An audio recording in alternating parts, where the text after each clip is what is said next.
देखिए, sports launcher के जितने भी फैंस हैं उनका बस एक ही सवाल है कि डॉक्टर के कैप्टन थिम्मप्पा मेमोरियल टूर्नामेंट, ये जो बेंगलुरु में चल रहा है, कर्नाटका में चल रहा है, इसका चौथे दिन का क्या अपडेट है। चौथे दिन क्या कुछ हुआ, क्या रियान पराग अपना शतक कंप्लीट कर पाए, क्योंकि इस टूर्नामेंट की लाइव कवरेज कहीं पर भी नहीं है।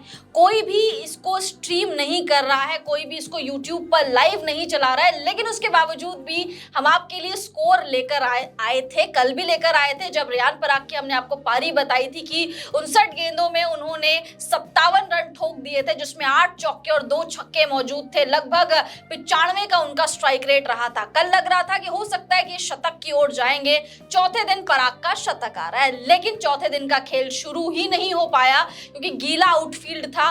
बारिश की वजह से आउटफील्ड बहुत ज्यादा गीला हो गया था, जिसकी वजह से रियान पराग अपना शतक कंप्लीट नहीं कर पाए। चौथे दिन की क्या कुछ अपडेट है, आगे भी हम आपको बताते रहेंगे। बिल्कुल, चौथे दिन का हम इंतजार कर ही रहे थे, क्योंकि रियान पराग 57 रनों पर जो नाबाद थे, 59 गेंदों पर 8 चौके और 2 छक्के लगा चुके थे। ऐसे में लग रहा था कि रियान पराग के बल्ले से एक बेहतरीन शतक आने वाला है, और जिसका इंतजार मुझे मालूम है कि दर्शक भी कर रहे होंगे, क्योंकि कई सारे कमेंट्स आ रहे थे कि फोर्थ डे का अपडेट क्या है। और जैसा कि आपने बताया कि कहीं भी लाइव स्ट्रीमिंग नहीं हो रही थी, तो ऐसे में दर्शक हमारे चैनल पर बने हुए हैं कि क्या आखिर रियान पराग ने सेंचुरी लगा दी, क्या रियान पराग का स्कोर कहां तक पहुंचा। तो काफी बैड न्यूज है बेंगलुरु से बैड न्यूज ये है कि चौथे दिन का खेल जो है वो शुरू ही नहीं हो पाया, और चूंकि ये 4 दिनों का ही टेस्ट मैच था, इसीलिए चौथे दिन जब मैच शुरू नहीं हो पाया तो इसे ड्रॉ घोषित कर दिया गया है। मुंबई को पहले इनिंग्स में बढ़त मिली थी, इसलिए पॉइंट्स उनके खाते में जाएंगे, लेकिन एक बेहतरीन मौका था रियान पराग के पास। कल जैसी बल्लेबाजी उन्होंने शुरू की थी, ऐसे में लग रहा था कि एक शानदार टच में है, एक बेहतरीन शतक उनके बल्ले से आ सकता था, लेकिन नियति को तो कुछ और ही मंजूर था। बारिश आ गई, बारिश के कारण जो मैदान गीला हो गया, आउटफील्ड गीला रहने के कारण खेल शुरू नहीं हो पाया। क्योंकि रियान पराग आप जानते हैं कि जो स्टैंड बाय खिलाड़ी के तौर पर भी शामिल हैं, ऐसे में जो ग्राउंड्समैन है या फिर वहाँ के जो मैच ऑफिशियल्स हैं, उन्होंने कोई रिस्क नहीं लिया कि यहाँ पर इस गीले आउटफील्ड में भी जो है खेल शुरू कराया जाए। तो कुल मिलाकर स्थिति यही है कि वही स्कोर जो आपको हमने कल बताया था कि 206 रन बनाई थी पहले आसाम की टीम पहले बल्लेबाजी करते हुए, फिर मुंबई की टीम ने 407 रन बनाए, 201 का लीड ले लिया, उसके बाद फिर आसाम की टीम बल्लेबाजी करने आती है, 103 रन बना लिए थे, यानी कि जो लीड था उसको कवर अप कर ही रही थी आसाम की टीम। रियान पराग अच्छे बल्लेबाजी कर रहे थे। चौथे दिन उम्मीद था कि जितना भी लीड था उसको कवर अप करने के बाद आसाम भी लीड लेगा, लेकिन सब कुछ धरा का धरा रह गया, कुछ भी नहीं हुआ चौथे दिन। और चौथे दिन बल्लेबाजी करने की नौबत ही नहीं आई किसी भी टीम को, चाहे वो आसाम हो या फिर बाद में मुंबई, यानी कि चौथे दिन का खेल ही नहीं हुआ। तो अब यहाँ पर जो है चौथे दिन का खेल तो समाप्त हो गया, यानी कि ये मैच ही समाप्त हो गया। अब असम का जो अगला मैच है वो 9 तारीख से शुरू हो जाएगा उसी ग्राउंड पर, जो कि अब KSC है, यानी कि कर्नाटका स्टेट क्रिकेट एसोसिएशन के जो टीम है उसके खिलाफ असम की टीम को खेलना है, लेकिन वो मैच 9 तारीख से है। ऐसे में 9 तारीख को क्या रियान पराग बतौर कप्तान असम के लिए अवेलेबल रह पाएंगे, नहीं रह पाएंगे, एक बड़ा सवाल है। क्योंकि आप सभी जानते हैं कि UAE जाना है रियान पराग को, वो स्टैंड बाय खिलाड़ी हैं, और एक बड़ी अपडेट भी आई है UAE से कि क्या रियान पराग अब स्टैंड बाय से सीधे 15 के स्क्वाड में शामिल होंगे, उसको लेकर भी कुछ अपडेट है श्रद्धा। बिल्कुल, उसको लेकर भी कुछ अपडेट है, वो हम आपको नेक्स्ट वीडियो में बताएंगे, क्योंकि वो बहुत ज्यादा बड़ा सस्पेंस है कि रियान पराग की एंट्री कैसे हो सकती है, वो भी सीधे प्लेइंग 11 में। और ये कोई छोटा मोटा नहीं, बहुत पुख्ता अपडेट है, बहुत क्लोज्ड सोर्सेज से हमें ये चीज पता चली है, तो उसके लिए आपको दूसरा वीडियो भी देखना पड़ेगा।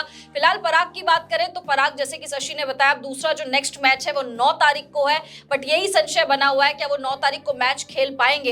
पराग की अच्छी खासी तैयारी हो चुकी है, क्योंकि अभी दलीप ट्रॉफी भी हमने देखा था, रियान पराग ने खेला था, थोड़े बहुत रन बटोरे थे, ज्यादा नहीं बटोरे थे, बट एक अनुभव मिल गया था, एक मोमेंटम अभी रियान पराग के साथ है। फिर इस टूर्नामेंट में भी वो खेलते हुए नजर आ रहे हैं, तो अच्छी खासी प्रैक्टिस हो रही है रियान पराग की।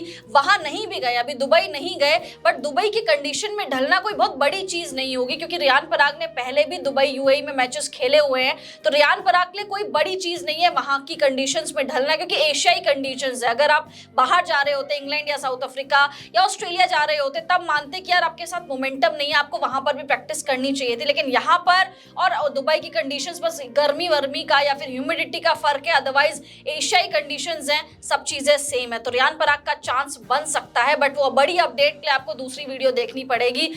इस वीडियो में हम ये सस्पेंस नहीं खोलेंगे, थोड़ी सी और इंफॉर्मेशन जुटा लेते हैं कि भाई वो बात सही है या नहीं है, क्योंकि हम चाहते हैं कि आपके लिए सही चीज लेकर आए तो 3-5 वाली चीजें ना लेकर आए, झूठी खबर ना लेकर आए, आपके लिए सही खबर लेकर आए। फिलहाल पराग अच्छे टच में नजर आ रहे हैं और हो सकता है एक बड़े खिलाड़ी को वो रिप्लेस भी कर दें। जी बिल्कुल, रियान पराग के लिए देखिए मौका कभी भी आ सकता है क्योंकि आप स्टैंड बाय खिलाड़ी में, और जैसा कि हम सभी जानते हैं कि रियान पराग पहली चॉइस होंगे। ऐसी कोई भी सिचुएशन आती है जहां पर आपको 15 जो खिलाड़ी हैं उनमें से किसी को रिप्लेस करना पड़ सकता है तो पहला चॉइस रियान पराग होंगे। इसको लेकर हमने पिछले वीडियो में भी बात कर लिया। अब यहाँ पर करना क्या है, रियान पराग को क्या है कि आपको तैयार रहना है और मैच फिटनेस से बड़ी चीज कुछ भी नहीं होती। आप कितना भी प्रैक्टिस कर ले, अगर आप कोई जो है मैच खेल रहे हैं वो मैच फिटनेस आपको बताता है कि आप कितने मैच के लिए फिट है। तो रियान पराग कंटिन्यू खेल ही रहे हैं, दलीप ट्रॉफी खेले, उसके बाद ये बेंगलुरु में जो मैच चल रहा है असम का उसमें भी वो पार्टिसिपेट करते हुए नजर आ रहे हैं। तो ये चीज उनके साथ एक फेवरेबल है उनके साथ कि और भी जो लोग स्टैंड बाय में हैं उनसे ज्यादा मैच फिट अगर कहा जाए तो रियान पराग ही है। और टीम का जो कॉम्बिनेशन जो बनता है उसमें रियान पराग सबसे बेहतरीन खिलाड़ी साबित भी हो सकते हैं। इसलिए स्टैंड बाय खिलाड़ी के तौर पर अगर कोई खिलाड़ी को अगर सबसे पहले मौका मिलेगा वो रियान पराग ही होंगे। इसके लिए रियान पराग को भी जो है इंफॉर्मेशन दे दिया गया है कि आप पूरी तरीके से मैच फिट रहिए, कभी भी आपका कॉल आ सकता है। रियान पराग पूरी तरीके से फिट भी हैं। तो ऐसे में रियान पराग के लिए अच्छी बात यह है कि उनके बल्ले से रन भी आ गया। भले ही वो 57 रन थे लेकिन 57 रन में जो उन्होंने जिस अंदाज में खेला, चौके लगाए, छक्के लगाए, ये उनके साथ एक जो है पॉजिटिव चीज गई है। और अब अगर रियान पराग एशिया कप के लिए भी जाते हैं तो ये चीज उनके साथ होगा कि उनके बल्ले से रन आ चुके हैं। वो कॉन्फिडेंस जो होता है ना, रन से बेहतर कोई आपको दे नहीं सकता, चाहे आप कितना भी प्रैक्टिस कर लें। तो ये एक अच्छी बात है रियान पराग के लिए। मौका कभी भी आए, मौके को लपकना है और उसके लिए रियान पराग तैयार हैं। लेकिन रियान पराग की 15 में एंट्री कैसे होगी, जैसा कि श्रद्धा ने आपको बताया, उसके लिए आपको थोड़ा सा इंतजार करना होगा क्योंकि हम भी जो है जो सोर्सेस हैं उस पर और ज्यादा डिटेल्स में गहराई में जा रहे हैं कि आखिर ये सही है या नहीं। अगर सही होता है तो उस पर वीडियो आपको जरूर पहुंचाएंगे और बताएंगे भी कि रियान पराग कैसे 15 में इंक्लूड हो सकते हैं।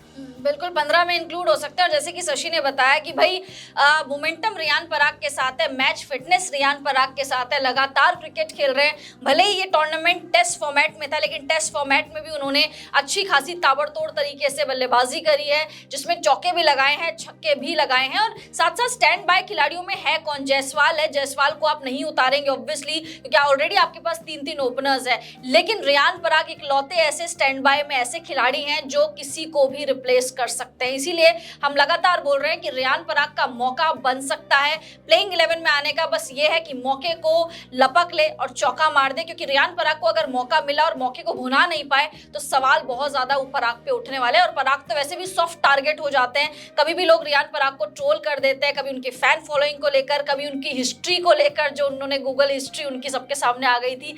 तो गलत रीजंस की वजह से रियान पराग लाइमलाइट में आ जाते हैं। उम्मीद करेंगे कि सही रीजन की वजह से रियान पराग फिर से हेडलाइंस बटोरे। इस वीडियो में फिलहाल इतना ही। आप लोग कमेंट्स करके बताइए कि रियान पराग से क्या उम्मीदें हैं आपकी, कि आगे क्या कुछ परफॉर्म कर पाएंगे, क्या 9 तारीख का मैच आपको लगता है खेलेंगे, नहीं खेलेंगे।